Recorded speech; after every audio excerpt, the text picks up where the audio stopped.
കൊട്ടിയൂരമ്പലം കൈലാസമായി, ഭക്തപ്രവാഹത്തിൻ ഗംഗയാറായി.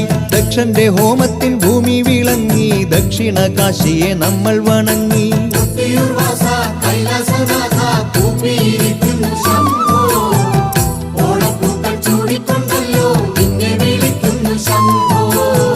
സൃഷ്ടിസ്ഥിതി സംഹാരം ചെയ്യുന്ന മൂർത്തിയല്ലോ, സത്യശിവ സൗന്ദര്യമേകും കൊട്ടിയൂർ നാഥനല്ലോ. സൃഷ്ടിസ്ഥിതി സംഹാരം ചെയ്യുന്ന മൂർത്തിയല്ലോ, സത്യശിവ സൗന്ദര്യമേകും കൊട്ടിയൂർ നാഥനല്ലോ. കൊട്ടിയൂർ വാസ കൈലാസനാഥ കൂപ്പിയിരിക്കുന്നു ശംഭോ, ഓണപ്പൂക്കൾ ചൂടിക്കൊണ്ടല്ലോ നിന്നെ വിളിക്കുന്നു ശംഭോ. ദക്ഷനാകാലത്തൊരിക്കൽ ദുർഗാദേവിയെ പുത്രിയാക്കിടാൻ ബ്രഹ്മാവിൻ കാരുണ്യത്താലെ